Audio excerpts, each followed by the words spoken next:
Sobat, saya Abraham Silaban. Saya bersama dengan tim kami ada di Rumah Sakit Bayangkara, Polda Jawa Timur. Kami di sini melihat bagaimana upaya rekonsiliasi antemortem postmortem dilakukan oleh tim yang bertugas. Upaya terbaik untuk mengembalikan para korban yang harapannya sesudah diidentifikasi akan bisa dikembalikan ke keluarganya.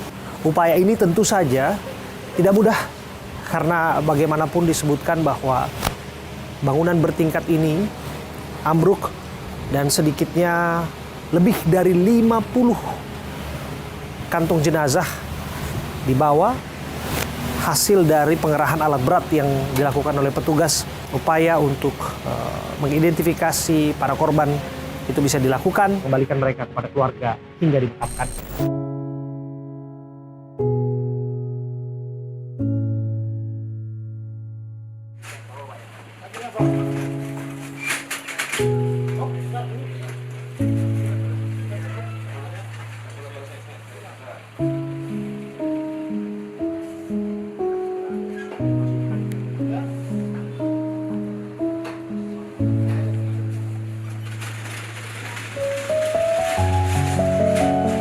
Ada lagi ambulans yang tiba, dan kali ini kita akan melihat temuan jenazah demi jenazah berdatangan ke Rumah Sakit Bayangkara, Jawa Timur.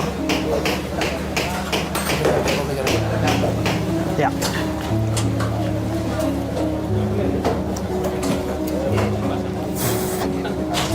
Iya. Kantung jenazah tiba lagi.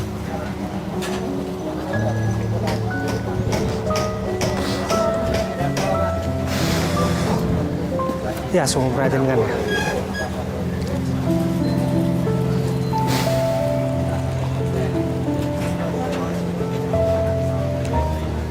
Ya, karena ini sungguh memprihatinkan.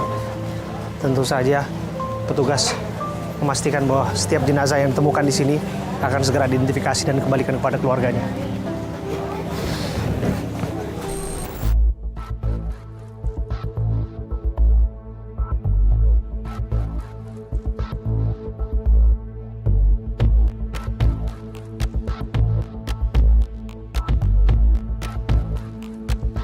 Sobat, saya Abraham Silaban. Saya bersama dengan Kabidokes Polda Jawa Timur, Dr. Kombes Pol Muhammad Kusnan, bersama dengan jajaran yang sedang melakukan proses yang disebut dengan rekonsiliasi. Ini rekonsiliasi berarti ya, Dok ya? Ya, rekonsiliasi. Oke, berarti tim yang terkumpul di sini dari mana aja, Dok?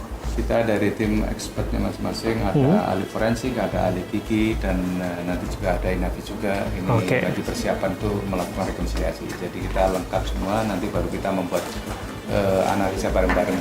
Oke, jadi ada forensik, ada kemudian ahli gigi, ada ahli gigi, ada inavis, dan lain-lain yang sesuai dengan ekspertnya masing-masing. Sehingga nanti bisa menghasilkan kesimpulan yang tidak terbantahkan. Biru. Hampir bisa dipastikan hasil dari pertemuan di tempat ini, alias rekonsiliasi ini, adalah hasil untuk menentukan jenazah mana yang pada akhirnya berhasil identifikasi dan akan dikembalikan kepada keluarga. Bisa dikatakan begitu ya, Dok ya? Ini membandingkan antara data antemortem dengan postmortem. Kemudian kita perdebatkan para ahli. Beliau ini dari Puskesmas dan ahli forensik juga. Beliau dari, jadi macam-macam, beliau dari kampus juga forensik, beliau dari tempat kita ahli forensik. Jadi kita ini membandingkan antara antemortem dengan postmortem. Kemudian kalau ada primer yang betul-betul pasti seperti gigi atau sidik jari, itu baru kita bisa memberikan ACC. Tapi itu pun kalau bagus lagi kalau didukung data sekunder seperti baju atau apa yang kira-kira fiktif disertai dengan foto dari keluarga sebelum meninggal. Oke.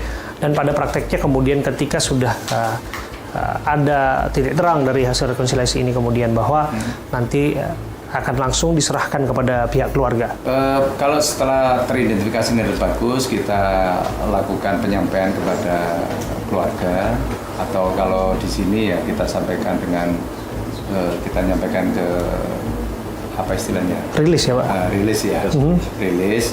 Kemudian nanti kita hubungi keluarga dan juga kita menyiapkan berkas-berkas untuk penyampaian keluarga seperti surat kematian dan lain-lain.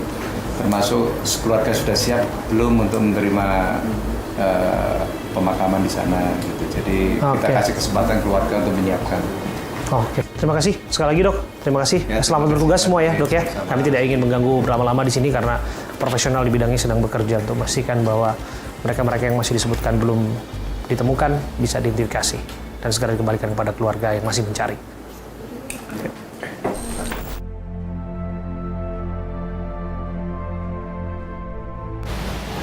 Waktu terus berjalan, mereka tetap bertahan dan tentu berharap keadaan akan semakin jelas bagi anak mereka, sanak saudara mereka, sepupu mereka, adik mereka yang hingga saat ini masih dinantikan informasinya. Tentu di tempat ini pula, tim dokter terus bekerja.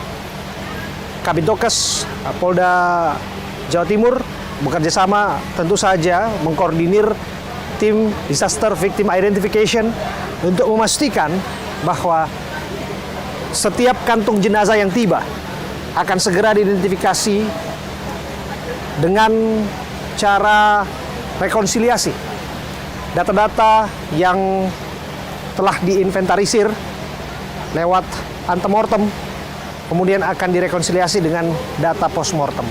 Paralel dengan itu berjalan pula pengiriman sampel ke Puslap 4 di Jakarta untuk memastikan bahwa tidak ada kesalahan identifikasi bisa dipertanggungjawabkan, bahwa setiap nama yang berhasil identifikasi adalah keluarga korban yang betul-betul menantikan.